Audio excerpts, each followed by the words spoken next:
Gol vur. Gol vur. Bravo. Bravo Ali. Oyna Ali. Top çıkmıyor. Atasına bakın. Mete Kray'ı değişti. Evet. Bravo. Bravo. Ha. Gol ver lan. Gol elə. Mete. Gol! Bravo. Mete kaç top işte. Mete açıl Mete. Əks istiqamətə. Bravo. Bravo.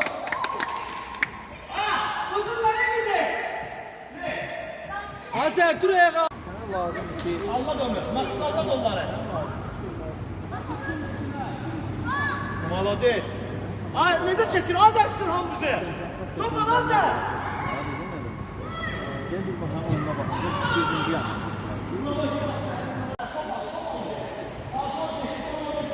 Açıl Ali. Top iste Ali. Top iste. Ali. Çat aldat. Aldat onçunu. Ha bravo. Bravo. Malades. Mete boştu. Pas ver. Pas verməlisən. Hadi üzə pas verməlisən. Mete boşdadır. Mete'ye pas verməlisən. Bir dakika. İştirak.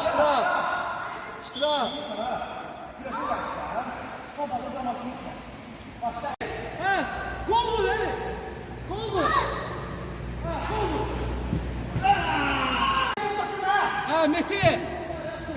Ha birbirimizi anlatmayın. Pas ver Ali. Pas ver Ali. Bravo Ali. Gol vur. Bravo. Gol vur. Oy! Ya yaxşıydı. Yaxşı. Qəşəng. Əla. Mete qaç kömək elə.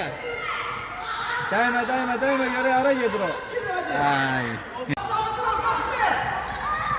Oyna. Oyna, tələsmə. Qabağıma bax. Baxa get. Koymamışsın. Ha İmrana. Ay o yenə də yaxşı. Bravo. Fikirləşdim yəqin İmrana verər.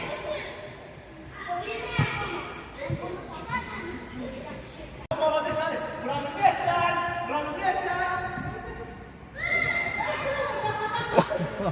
Sənə deyim ki, anlatmış da qapısında.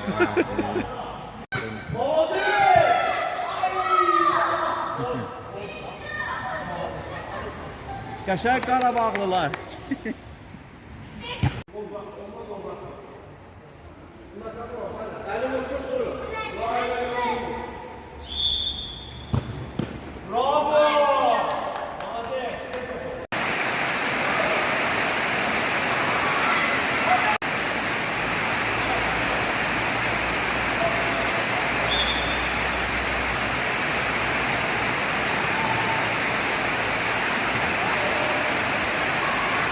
Mən nə yaxşı futbolu bilə bilmərəm.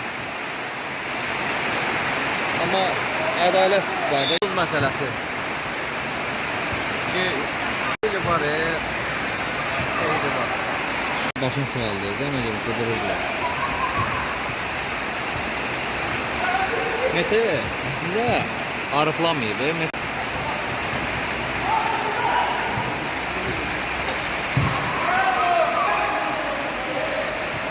Ortada saydı.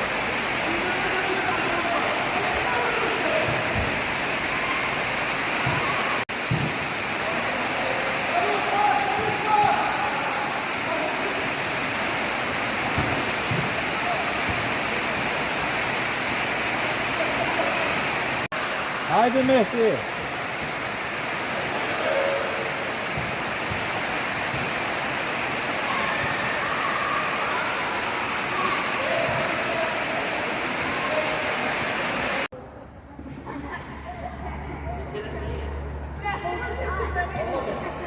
Bravo Mehdi. Malades. Mehdi telaştırın bana.